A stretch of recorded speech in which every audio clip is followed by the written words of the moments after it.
Good morning and welcome to another episode of Good Morning Conshy. I am your host, Teresa Von Paris. Welcome for the ride. We'll be right back after this brief introduction. See you soon.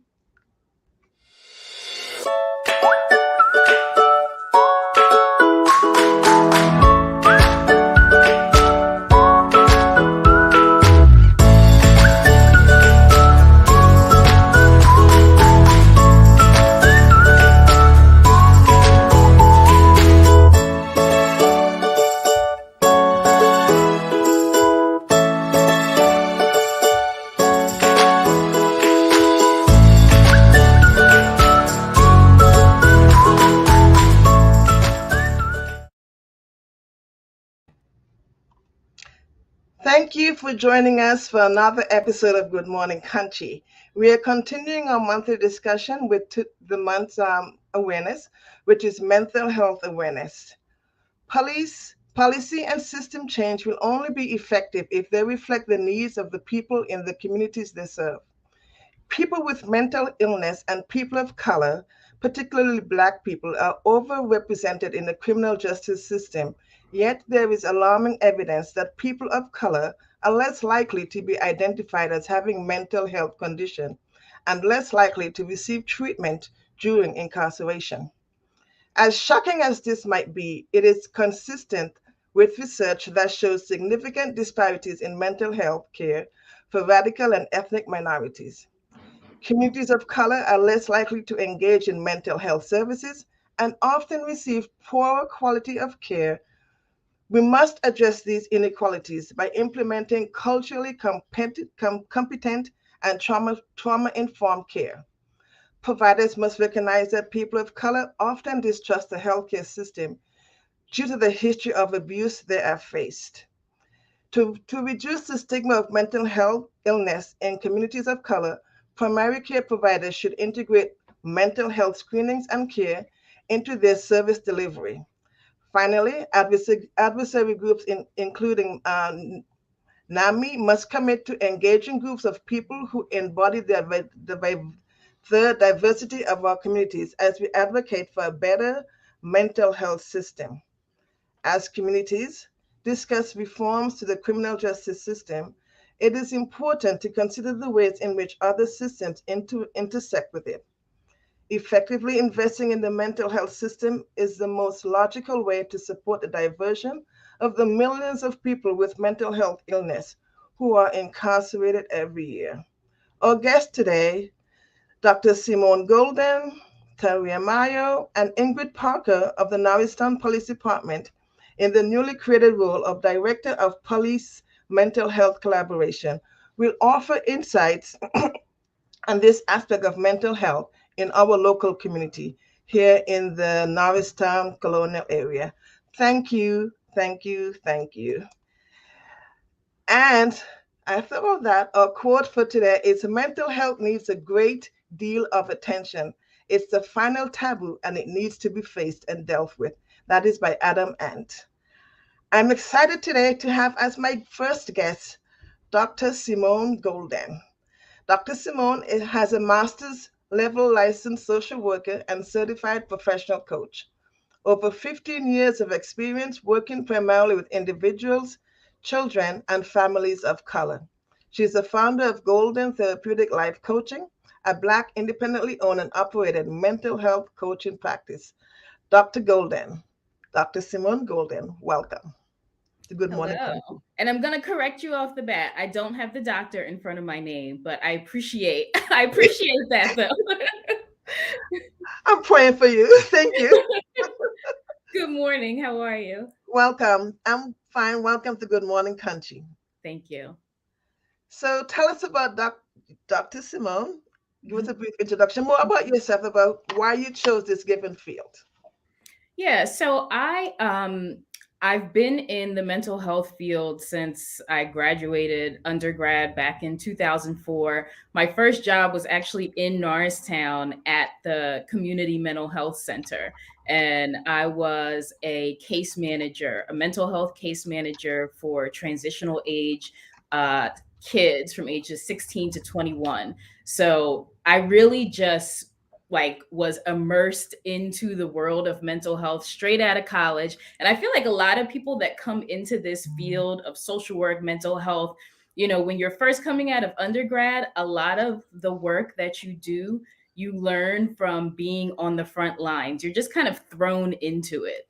Um, and it can be a scary place. Some of the work that you do, in that bachelor's level world where you're in the community, you're in the psychiatric hospitals, you're out doing community outreach. You learn from the people that you work with. So through my career, I ended up going to get my master's degree, and I got into the world of therapy. So I was a therapist within educational settings for a lot of years within the Philadelphia area, where primarily the students are Black and Brown students. Mm-hmm. Throughout that time, I was able to rise into the position of a clinical director, which I've been for the last 6, 7 years within a private educational company where I oversee the mental health services of the students within a therapeutic school. Um, a couple years ago, I launched my own mental health coaching practice that's geared primarily towards Black and Brown people, for the purposes of not only providing like one-to-one counseling and coaching for people of color, but also I'm really now getting into this lane of professional developments and trainings. So realizing that, while my advocacy is for the Black and Brown community, it's not just us that's working with us, right? The Right. people that are the providers, the people who are, within administrations and that are in the systems that we're looking to change are not always Black and Brown people. So professional development and training opportunities need to be available that are given by culturally informed providers like myself that can come in and say, hey, let me work with you, let me work with your staff to provide some insight on how you may, need to change up some things. Let me give you an alternative lens. Let me give you a perspective to look at this population of people that you serve, um, that where things might be able to be done a little bit differently to better serve this population. Almost like knowing how to approach us because of our different cultural experiences and backgrounds. Yeah, yeah, and it's not always, something that's an intentional thing. Mm-hmm. Everybody, there's even within the Black culture, there's a bunch of different subcultures within our own culture, and we all don't know and understand each other. But the point of coming in and being able to provide this type of service, around mental health and around the Black and Brown community, is to be able to say to people, hey, you don't have to have all the answers, but you need, if you're going to be serving a population of people that are vulnerable, you have to be able to come with, an open mind that's able to be flexible, that's able to be open to hearing what best practices are, open to learn, ideas around inclusion and what that might look like. So that, because we can't really serve people if they're not going to be open to receive that service, right? So if a system is coming in to serve a group of people, Black people, brown people, but like you said in your introduction, there's this huge history of mistrust between us and these systems, then these barriers are going to continue to be there. And that's a huge factor that plays a part into, our community even seeking out mental health treatment. These One of the barriers is the mistrust that exists, and that goes all the way back to slavery. Yep. We can take it all the way back, but these ideas of mistrust continue today because the systems that are in place today, whether it's the judicial system, the educational system, you know, all of the systems that make up the American fabric of this country, are inherently racist. And there's conversations, of course, that are trying to be kept out of the classroom in terms of critical race theory. Yes. They don't want us talking about these things, but it's these kinds of conversations that are able to really arm people with the tools that can put them in a better place to start thinking about things like mental health differently, and getting the type of support that they need, and being able to understand the systems that they take part in a little bit differently. So I'm looking with my practice, I'm looking to really enact some change within the larger systems while also still working on the ground level with people on an individual basis. Right. Okay, good. Good point. Now, what recommendations, one or two, you may have for how can we as individuals approach one another who we know has a distrust of the system? Yeah. Get that guidance. Yeah, it's we have to meet people where they are, right? We can't force someone to be in a space where they're ready to receive mental health treatment. Because if it's forced, it's like anything else. When you think about people that are addicts or anything else, um, we have we can't want it more than them. What we can do is try to provide them education, try to answer questions that they may have, offer to go with them. If you have a loved one that you feel like may benefit from talking to someone, um, offer to go with them to an appointment. Say, hey, look, I know this person. Why don't we go together? You don't have to commit to anything, but let's go together and just see what it's about. And also understanding that mental health treatment doesn't necessarily mean that you have to go see a psychiatrist or that you have to go talk to a therapist. There are varying levels of, quote unquote, treatment or support. Um, just like there are varying levels of things within our mental health that affect us. Mental health is a spectrum. So there are people who have diagnosable things. Somebody might have a clinical diagnosis of depression or bipolar disorder that might require a certain level of mental health treatment. And then there are those of us that are dealing with the everyday anxieties, the secondary trauma.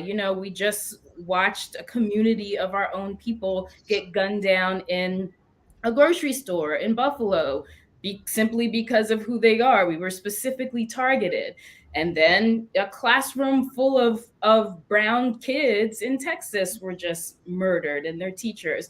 So that idea of secondary trauma, where we're witnessing our community being killed and targeted, that is something that affects all of us, right? And it doesn't mean that I'm necessarily um, living with a diagnosable mental health treatment, but I'm still affected by these things on a day-to-day basis. So I may require a certain level of support myself, just as a lay person. Hmm. And understanding that that doesn't necessarily mean I need to go talk to a therapist, but maybe it's things like, hey, here's this book really feel like might benefit you to read, that has some strategies on how to develop some coping skills or how to process things. Sometimes just putting people in the space where they can start to hear the right things, where they can start to be surrounded by the right people who can guide them in the direction,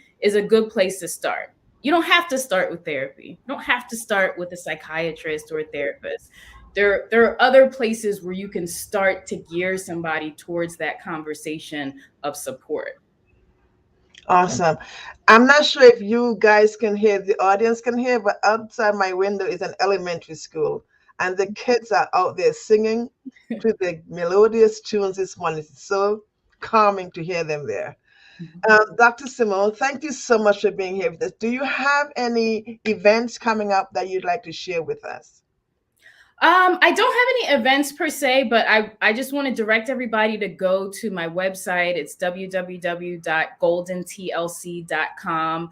I'm going to be offering, starting this summer, I'm going to be putting together different packages of just professional developments and trainings that I'm going to offer the community on mental health, and mental health specifically within marginalized communities. So if you work for an agency, if you're looking to gain some insight on this idea of mental health or even just inclusion in general, please feel free to contact me, and I would love to partner with you. Awesome. Thank you. Thank Thank you so much for being here with us, Dr. Golden. I really appreciate it. And for you, the listening audience, please stay tuned. But in the meantime, like and share this video while we take a break from one of our sponsors. We'll be right back. Are you dealing with estate or loan documents? Or perhaps an international business? Welcome to Paris Mobile Notary, your solution for notary services 24/7, 365. At PMN, we put customer service first, coming to you for all your notary needs, including apostille and authentication, document delivery, I-9 verifications, estate documents, prenup and postnup agreements, affidavit, mortgage documents, identity verifications, and so much more. We proudly serve Montgomery, Bucks, Delaware, Chester, and Philadelphia counties, and can't wait to work with you. So contact us today for your next signing at parismobilenotary.com or call us at 610-825-3300. Paris Mobile Notary, at your service anytime, anywhere. Welcome back. Welcome back. Our next guest joining us today is Ms. Taria Mayo. Taria Mayo is a courtroom coordinator for the Participatory Defense here in Montgomery County. She's a mother of 4 children and 2 adopted children. Taria holds a degree in criminal justice and psychology. Taria also is the founder of a nonprofit called Signs of Hope in Norristown. Welcome, Taria. We're glad to have you here in at Good Morning Conshy. Thank you. Good. How are you doing, Miss Taria? Okay, how are you? All right. So, Taria, welcome. Tell us about what you do there at Part Deaf and describe your background where you are. Part Deaf is it's a family-based service that we do, where we help navigate the system with families and inmates, or not just inmates, anyone that has broken the law through the criminal justice system. So we help people with criminal, civil, and family law if we can. We're not attorneys, but some of us have background through the court system. We have paralegals that are on our team. We also have social workers, and we also have lawyers sometimes that come and visit us time to time. Part Deaf is pretty much a defense advocacy where we kind of help families and loved ones navigate the system. Like, for instance, courtroom support, social bio packets, as they call a mitigation packet. We also advocate for the loved ones, to inmates, to be able to help them to make better decisions. We help with reentry, and we just added another piece to our hub, and that's post-convictions. Okay, great. So tell us about your experience with mental health, as it is that we're covering that for mental health awareness and your experience within that field. Yes, mental health.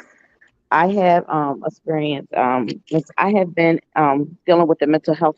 I have been in the behavior health services for over 30 years now myself. I worked 15 years at St. Gabriel's Hall. That's with juvenile delinquents of the ages of 10 to 21 years old. I was a residential counselor there, and I was also assistant director of the activities department there. I also worked 7 years at before closing as a residential counselor at Pathway School on Egypt Road, and that's for mental health and people with intelligent disabilities. I worked there the overnight shift. I worked with females and males from the ages as young as 8 to 25 years old. Mental health, in my eyes, is pretty much the norm of this world. The problem that a lot of people do not get help for. Mental health, I believe everyone is born with some type of mental health um, illness inside of their bodies. It's just some people, it comes out more than others. Mental health to me is, it can be controlled. It's all about how you deal with it and how you get the help that you need for it. Just like earlier when Ms. Golden said that a lot of us are more embarrassed or ignorant to getting the help that we need. I learned that you have to identify the problem first to be able to have a solution. So I know a lot of people tend to take their own self and try to heal their self than to get the proper help that they need. And embarrassment is number one. You're embarrassed to get the help that you need. You don't want to admit that you have a problem, and that's why the solution never happens. So what happens there is relationship is number one. You have to have a relationship with a person to have a trust bond to be able to get the help that you need.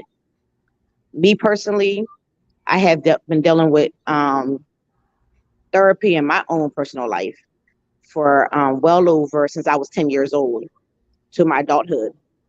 And the thing about the mental health system now that I think is kind of failing our people, and it's not just black and brown, I believe it's all cultures, is that it's the lack of resources and a lack of staffing that can keep people from having mental health issues and problems.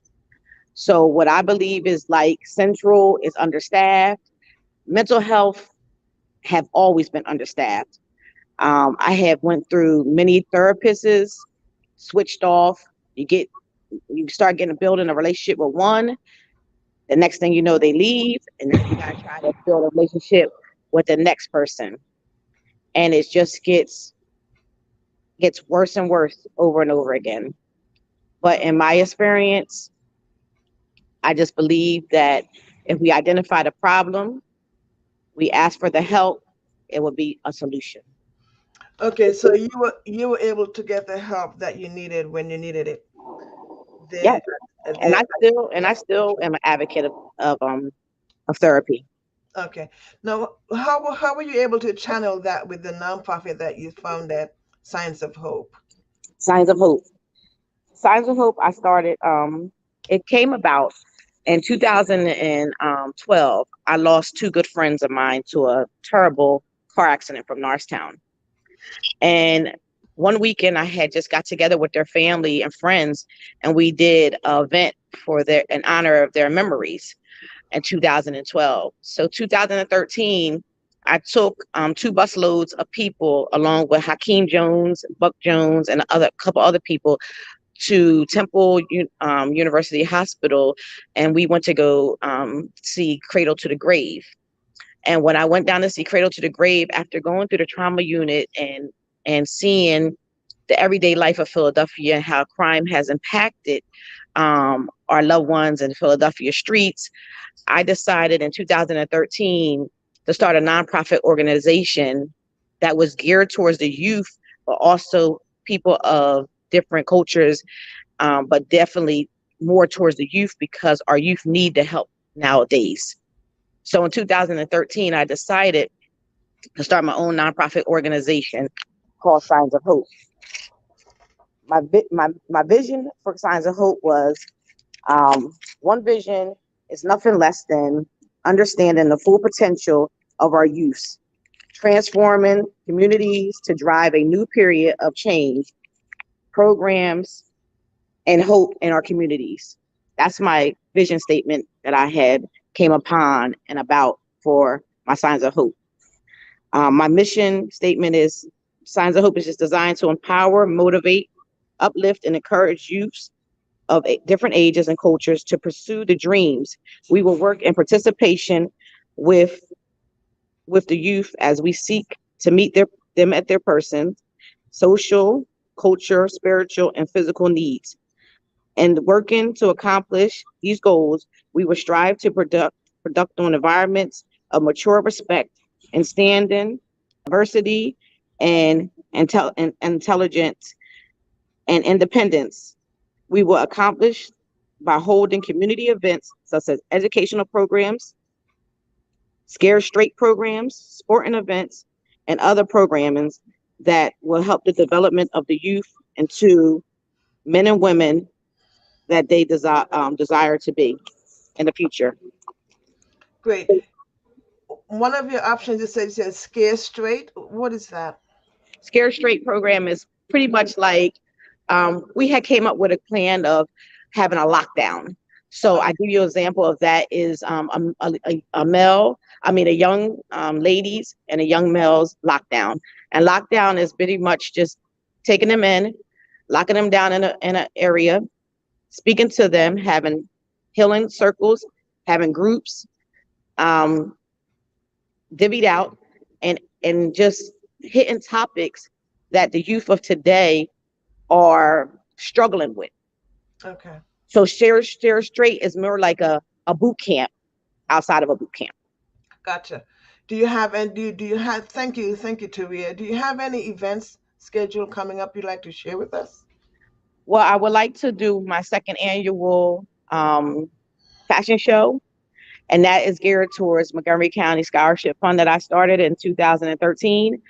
Um, at the time that I started that, my candidate for the scholarship was a young man that got burned to death by a friend in Pottstown.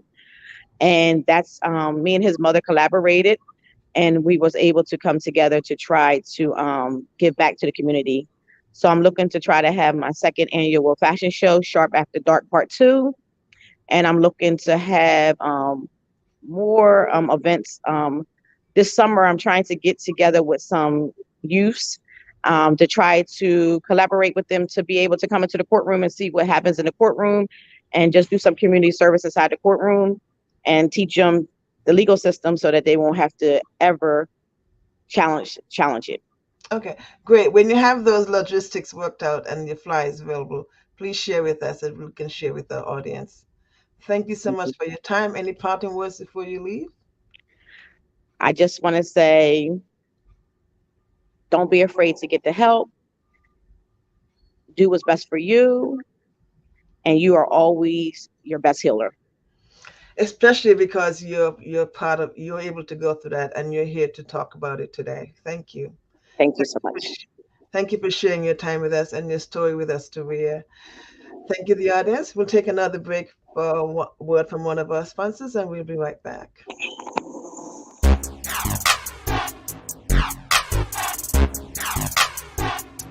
My name is Blaine Pierce. I'm from Norristown, Pennsylvania. Graduate of Delaware State University, sports science major, member of Kappa Alpha Psi Fraternity Incorporated. We are located in Norristown, Pennsylvania, 1725 Markley Street, in the Astor Shopping Center, right next to the zoo. We handle one-on-one personal training, group and fitness classes, strength and conditioning classes, kickboxing training, boxing training. We also have yoga classes and massage therapy and movement therapy. My passion has always been to help others become their best self, stronger physically and mentally.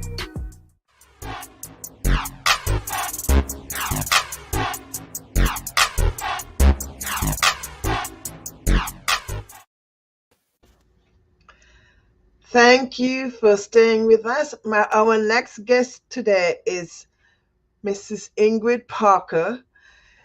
Mrs. Parker is the Director of Police Mental Health Collaboration in Norristown. She's a Pennsylvania licensed professional counselor, and she's a Norristown Area School District School Board Director and Mental Health Advocate. Miss Parker, welcome, welcome, welcome to us here in Good Morning Country. Good Morning Country. Okay. Good morning. Thank you so much for having me on, Teresa. I really appreciate this opportunity. You're quite welcome. I know I said who you were briefly, but tell us about your new role how you got that role and what your plans are. I'm so excited. Yes, I am super excited about this new role. I want to emphasize that it is new, and it is new. It is much needed. It was developed in relation to the number of calls that the Norristown Police Department was receiving during the course of the pandemic. The officers were receiving an enormous amount of calls for issues like disturbances, domestic violence calls, assault, harassment, things like that. And when they were arriving to these calls, they were finding that most of the residents that they were encountering were experiencing some type of mental health crisis. And as you and everyone else knows, police officers are not therapists. They're not social workers. Um, Many of them are mental health advocates, but in a sense, they're just not equipped to respond to situations like that. So our former Chief Talbot and Captain Clouser, who were with us not too long ago, believed in helping Norristown Police Department be able to better respond to those type of situations. And I previously came on as the at-risk youth advocate to help our at-risk youth here in Norristown with any delinquency, mental health issues, behavioral issues that they were experiencing in order to keep them out of the criminal justice system. Mhm. And with our new chief, Chief Derek Wood, he saw the need to really expand that role. So he wanted to take me from the at-risk youth coordinator, just primarily working with at-risk youth and their families, to now addressing all of Norristown's mental health needs in relation to their contact with the Norristown Police Department. So, in addition to making sure that we now have an internal engagement policy and set of standards for our officers to engage with our Norristown community, I'm also helping the Norristown Police Department to become trauma informed, culturally sensitive, and I'm also helping our officers to increase their level of wellness and to make sure that they are addressing any mental health, behavioral health, substance abuse, any wellness overall needs that they might have. I'm truly excited about this opportunity. I've had a chance to really begin to collaborate with a lot of our local behavioral health organizations, such as Central Behavioral Health, Access Services, Family Services, NAMI, Mission Kids, the Veterans Response Team through Montgomery County, PA. So many people are showing up to support the Norristown Police Department and Norristown residents in this way, and I couldn't be more excited. Absolutely. And I know that we're glad to have you. The community is excited to have you. And there's a fitting event that you're having tonight based on current events. It couldn't have come at a better time. Tell us more about that. Absolutely, yes. So, in line with my new position here at the Norristown Police Department, I am constantly trying to raise awareness about mental health, and Norristown Police Department and Chief Wood are dedicated and committed to breaking the stigma about mental health. As a result of that, I said to myself, self, there's a lot of questions that people have about what's going on in the Norristown area about mental health. What resources are there? What are agencies doing about the lack of resources? What kind of community projects or organizations can we get to step up and provide support to Norristown area school district students and Norristown residents? So, as a result of that, Chief Wood and I talked. We collaborated with United Healthcare and Delaware Valley Community Health, Inc., to put on this town hall where we've created a group of wonderful panelists who are going to come and answer some heavy questions for the Norristown Area School District and Norristown residents about what is going on with mental behavioral health for children and families in Norristown. And that's going to be happening tonight from 6 to 8 p.m. at the Norristown Recreation Center. And I encourage all of Norristown residents, any Norristown advocates, people who are involved with the Norristown Area School District. It could be people from East Norton, West Norton. We're looking for support. We're looking for people to show up. We want the county and, all of these external systems to see that we are banding together to make sure that our community has the support that it needs.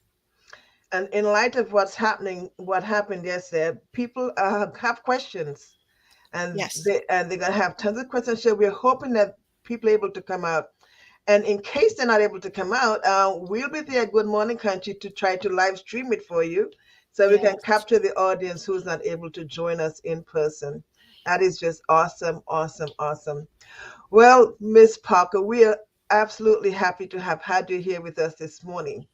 Any parting words before you go? Yes, absolutely. I could have a whole bunch, but I'll just sum it up to this.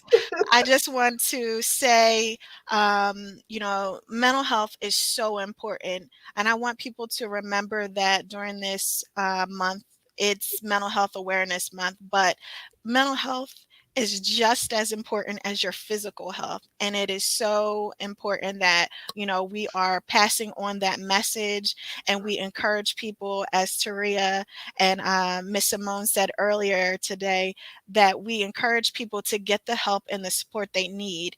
And if they need help with resources, please to reach out. There are many people who are knowledgeable about resources to get the support that's needed. Awesome. Thank you.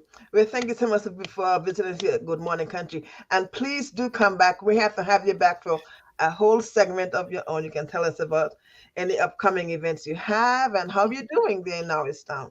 Okay? Absolutely. Thank you so much, Teresa. Will do. My pleasure. Thank you, Dr. Parker. And now we'll continue with a couple more events we have coming up. We have coming up on Saturday, it's Memorial Day weekend, and what we're doing in Conshohocken with the VFW is we go to and we plant memorial flags. We plant the flags at the cemeteries. This Saturday, we're meeting at Calvary Cemetery, and we meet up there at 10 o'clock to get the flags planted. And then on the 29th, we have a community event hosted by the George Washington Carver Community Center, and that's going to be there in Norristown. That's on 249 Jacoby Street. Hope that you can join us. It's a day full of events. And on Memorial Day, which is going to be here shortly, a couple of days, we have the annual Memorial Day events of service events here in Conshohocken, hosted by the VFW Post 1074 of Conshohocken. The day's event starts from 7 a.m. and end up at 12:30 with the last service here at the VFW Post in Conshohocken. We have the list of all the stops and the times in our comment section, so you can follow. You can go there for the upcoming events. For those events. And coming up on the first Saturday of June, which is next Saturday, June 4th, we have the annual Conshohocken Arts Festival and Car Show. That gets underway at 11 a.m. to 4 p.m. That's going to be here at 101 Fayette Street. Registrations are open for you to have your car registered. There's a link is going to be in the comment section if you're not yet registered. We will be there with a booth. You can stop by and visit us at Good Morning Country. Come stop by, share your ideas with us or any show stories that you'd like for us to feature. And we have a save the date for you, which is the first ever Pennsylvania Conference for Notaries. That's going to be held on November 7th, which is Notary Public Day. It's going to be here at 9 a.m. to 5 p.m. Early registration is $195, and you can get registration information and more about the conference by going to Notary Today /pro conference. That's all for today. Thank you so much for joining us here at Good Morning Country. And don't forget to come out to the Powell Center and join us tonight with Miss Ingrid Parker and Chief Wood from the Norristown Police Department. Come with your questions. We'll have answers for you or resources. Thanks again for joining us here, Good Morning Country. Have a good day.